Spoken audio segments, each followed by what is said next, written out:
where you open the windows, let that cool air come in, Yeah. or like me, I shut the windows and grab another blanket. This is true. The same can be said when we both get a cookie from Bart. I just get rid of it, eat it. You eat a little and save it for later. We always say that. Squirrel. I'm not one of those people. I'll take the whole row. I'll take it out in 5 minutes. Radar here shows that we still got some light showers across parts of Denver, Arapahoe County, and pretty consistent here up I-25 into northern Colorado.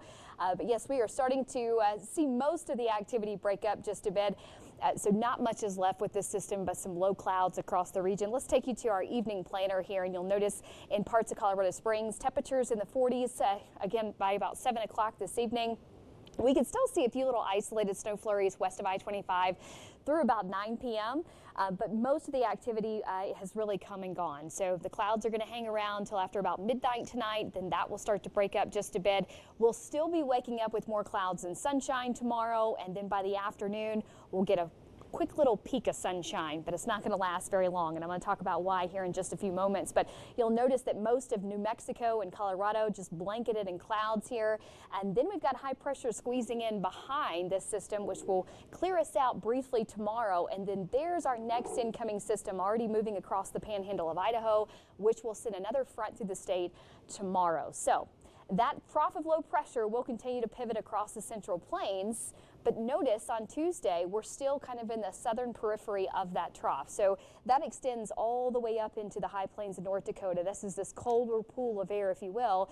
And so embedded in this is another little wave that will come through tomorrow in the form of a cold front, and that will trigger a couple isolated storms tomorrow afternoon. But it won't be as widespread in coverage. So let's take you through time. You'll notice by about 9 o'clock tonight, high pressure moving in across the state, really dissipating a lot of the rain and snow showers along I-25. We'll still wake up with a little bit of cloud cover tomorrow morning and then see a little filtered sunshine between about 10 a.m. and 2 p.m. tomorrow afternoon. But that sunshine will further help to destabilize the atmosphere with this next incoming disturbance, which will aid in a couple showers and thunderstorms developing here across El Paso County, parts of the areas into Los Animas County and Huerfano County, and even a few snow showers into the high country there west of Denver. So between about 4 and 7 p.m., those storms will start to scoot across El Paso County and then across the eastern plains. They could produce some gusty winds, but in terms of severe weather, we're not expecting anything widespread severe tomorrow. It's just going to give us some midday clouds and certainly the chance for a couple isolated showers and thunderstorms tomorrow afternoon. That front will continue sweeping the state overnight Tuesday into Wednesday.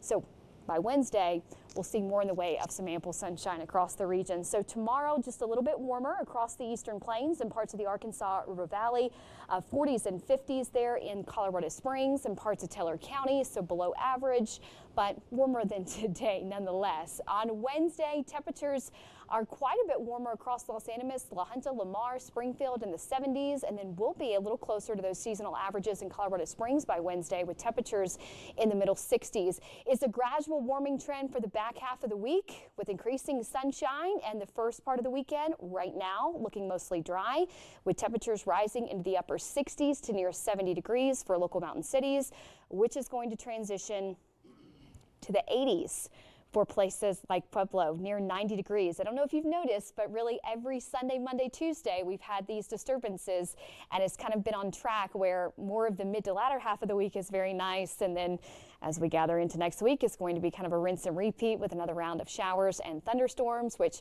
of course is a great thing because we need the moisture. And I know, Rob, we always say that, but we really do. We really do need the moisture. And let's not forget,